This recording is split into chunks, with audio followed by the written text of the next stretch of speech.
ನೀವೇನಾದ್ರೂ ದಿನಕ್ಕೆ 5 ಕಪ್ ಚಹಾ ಕುಡಿತಾ ಇದ್ದೀರಾ ಅಥವಾ ಅದಕ್ಕಿಂತ ಜಾಸ್ತಿ ಕುಡಿತಾ ಇದ್ದೀರಾ? ಈ ವಿಡಿಯೋ ನಿಮ್ಗೋಸ್ಕರನೇ ಬಂದಿರೋದು. ಒಂದು ವೇಳೆ ಅತಿಯಾಗಿ ಹೆಚ್ಚು ಚಹಾ ಕುಡಿದ್ರೆ ಏನೇನ್ ಸಮಸ್ಯೆ ಆಗುತ್ತೆ ಈ ವಿಡಿಯೋದಲ್ಲಿ ಪೂರ್ತಿಯಾಗಿ ತಿಳಿಸಿದೀವಿ. ಸೊ ಕೊನೆವರೆಗೂ ಈ ವಿಡಿಯೋನ ನೋಡಿ.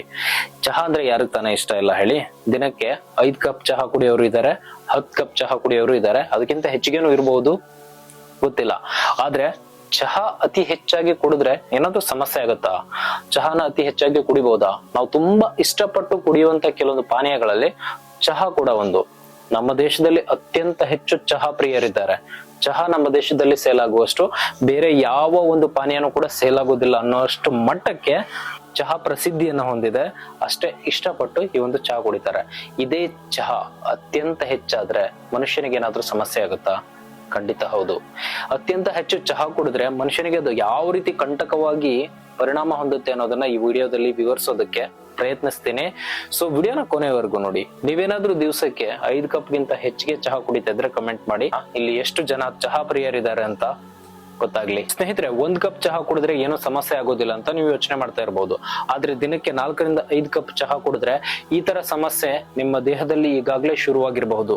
ಈ ಒಂದು 5 ವಿಷಯಗಳನ್ನ ಕೇಳಿದ್ರೆ ನೀವು ಚಹಾ ಕುಡಿಯೋದಕ್ಕಿಂತ ಮುಂಚೆ ಸ್ವಲ್ಪ ಯೋಚನೆ ಮಾಡೋದು ಖಂಡಿತ. ನಮ್ಮಲ್ಲಿ ಹಲವರಿಗೆ ಬೆಳಿಗ್ಗೆ ಹೇಳ್ತಿದ್ದಾಗೇನೆ ಚಹಾ ಬೇಕು, ಸ್ನೇಹಿತರ ಜೊತೆ ಇದ್ದಾಗ್ಲೂ ಚಹಾ ಬೇಕು, ಕೆಲಸದ ಮಧ್ಯನೂ ಕೂಡ ಚಹಾ ಬೇಕು, ಸಾಯಂಕಾಲ ಆದ್ಮೇಲೂ ಕೂಡ ಚಹಾ ಬೇಕು. ಇನ್ನು ಕೆಲವರು ಮಲಗೋ ಟೈಮಲ್ಲಿ ಚಹಾ ಕುಡಿಯೋರು ತುಂಬಾ ಜನ ಇದ್ದಾರೆ. ಚಹಾ ಇಲ್ಲದೆ ದಿನಗಳೇ ಕಳೆಯಲ್ಲ. ಚಹಾ ಇಲ್ಲದೆ ಒಂದ್ ಇಡೀ ದಿವಸ ಇರೋದಕ್ಕೆ ಸಾಧ್ಯನೇ ಆಗೋದಿಲ್ಲ ಅನ್ನೋಷ್ಟು ಮಟ್ಟಕ್ಕೆ ಈ ಒಂದು ಚಹಾ ಮನುಷ್ಯನಿಗೆ ಆವರಿಸ್ಕೊಂಡಿದೆ.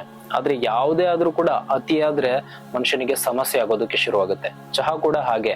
ಅತಿಯಾದ್ರೆ ಮನುಷ್ಯನಿಗೆ ಯಾವ ರೀತಿ ಸಮಸ್ಯೆನ ತಂದೊಡ್ಬಹುದು ಅನ್ನೋದನ್ನ ನೋಡೋಣ. ಮೊದಲನೇದಾಗಿ, ಚಹಾದಲ್ಲಿರುವಂತಹ ಕೆಫಿನ್ ಅಂಶ ನಿಮ್ಮ ಮೆದುಳಿಗೆ ಎಚ್ಚರವಾಗಿರೋ ರೀತಿ ಸಿಗ್ನಲ್ ಕೊಡುತ್ತೆ.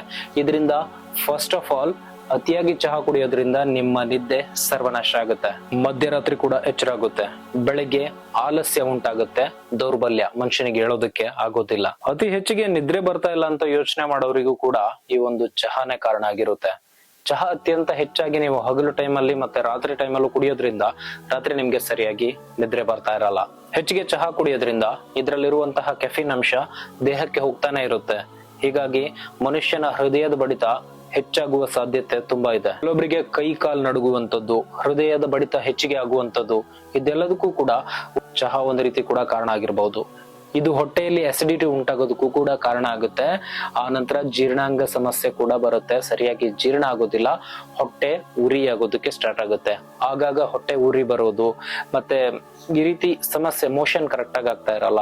ಇದೆಲ್ಲದಕ್ಕೂ ಕೂಡ ಅತಿ ಹೆಚ್ಚಾಗಿ ಚಹಾ ಕುಡಿಯೋದೇ ಕೂಡ ಕಾರಣ ಆಗಬಹುದು. ಇನ್ನು ರಕ್ತಹೀನತೆ ಕೂಡ ಅತ್ಯಂತ ಹೆಚ್ಚು ಚಹಾ ಕುಡಿಯೋದ್ರಿಂದ ಆಗಬಹುದು ಅಂತ ಹೇಳ್ತಾರೆ. ಹೆಚ್ಚು ಚಹಾ ಕುಡಿದ್ರೆ ಮನುಷ್ಯನ ದೇಹದಲ್ಲಿ ಐರನ್ ಶೋಷಣೆ ಕಡಿಮೆ ಆಗಬಹುದು. ದೀರ್ಘಕಾಲದಲ್ಲಿ ದೌರ್ಬಲ್ಯ, ತಲೆ ಸುತ್ತು ಮತ್ತೆ ಮುಖ ಬಿಳಿಯಾಗುವುದು. ನೀವು ಹೆಚ್ಚು ಚಹಾ ಕುಡಿಯೋರ ಒಮ್ಮೆ ಯೋಚನೆ ಮಾಡಿ, ಈ ತರ ಸಮಸ್ಯೆಗಳೆಲ್ಲ ಬರಬಹುದು. ಇನ್ನು ಚಿಕ್ಕ ಮಟ್ಟದ ಅಡಿಕ್ಷನ್.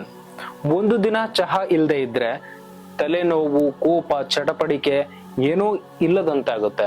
ಮನುಷ್ಯ ಒಂದು ರೀತಿ ಟೆನ್ಷನ್ ಆಗೋದಕ್ಕೆ ಶುರು ಆಗ್ತಾನೆ. ಇದರಿಂದ ಅರ್ಥ ಮಾಡ್ಕೊಳ್ಳಿ, ನಿಮ್ಮ ದೇಹ ಕೆಫಿನ್ಗೆ ಅಡಿಕ್ಷನ್ ಆಗಿದೆ ಅಂತ. ಸ್ನೇಹಿತರೆ, ಚಹಾ ಕುಡಿಯೋದು ತಪ್ಪಲ್ಲ. ಆದ್ರೆ ಯಾವ್ದು ಎಷ್ಟು ಕುಡಿಬೇಕು, ಯಾವ್ದು ಎಷ್ಟು ಲಿಮಿಟ್ ಅಲ್ಲಿ ಇರ್ಬೇಕು ಅನ್ನೋದನ್ನ ನಾವು ಮೊದಲು ಅರ್ಥ ಮಾಡ್ಕೋಬೇಕು. ಅತಿಯಾದ್ರೆ ಅಮೃತ ಕೂಡ ವಿಷ ಆಗುತ್ತೆ ಅನ್ನೋಂತ ಒಂದು ಮಾತಿದೆ. ಅತಿಯಾಗಿ ಚಹಾ ಕುಡಿಯೋದ್ರಿಂದ ಸಮಸ್ಯೆಗಳು ಬರ್ಬಹುದು. ನಾನಾಗ್ಲೇ ಹೇಳ್ದಾಗೆ ಅತಿಯಾದ್ರೆ ಅಮೃತ ಕೂಡ ವಿಷ ಆಗುತ್ತೆ ಅನ್ನೋ ಮಾತು ಈ ಒಂದು ವಿಷಯದಲ್ಲಿ ನಿಜ ಆಗುತ್ತೆ. ಚಹಾ ಒಳ್ಳೆಯದೇ, ಆದ್ರೆ ಅದನ್ನ ಯಾವ ರೀತಿ ಬಳಸಬೇಕು, ಎಷ್ಟು ಕುಡಿಬೇಕು ಅನ್ನೋಂತ ಲಿಮಿಟ್ ನಮಗ್ ಗೊತ್ತಿರ್ಬೇಕಾಗುತ್ತೆ. ಸೊ ಇವತ್ತಿಂದ ದಿನಕ್ಕೆ 1 ಅಥವಾ 2 ಕಪ್ ಟೀ ಕುಡಿಯೋದನ್ನ ಅಭ್ಯಾಸ ಮಾಡ್ಕೊಳ್ಳಿ. ಯಾವುದೇ ರೀತಿಯಾದಂತ ಅತಿ ಹೆಚ್ಚಾಗಿ ಚಹಾನ ಬಳಸೋದಕ್ಕೆ ಹೋಗ್ಬೇಡಿ. ಅದು ನಿಮ್ಮ ದೇಹದ ಮೇಲೆ ಪರಿಣಾಮವನ್ನ ಬೀರಬಹುದು. ದಿನಕ್ಕೆ ನೀವೆಷ್ಟು ಕಪ್ ಚಹಾ ಕುಡಿತೀರಾ ಅನ್ನೋದನ್ನ ಕಮೆಂಟ್ ಮಾಡಿ. ಅದೇ ರೀತಿ ಇದೇ ತರ ಇನ್ಫಾರ್ಮೇಟಿವ್ ವಿಡಿಯೋಗೋಸ್ಕರ ನಮ್ಮ ಚಾನಲ್ ಅನ್ನ ಸಬ್ಸ್ಕ್ರೈಬ್ ಮಾಡಿ.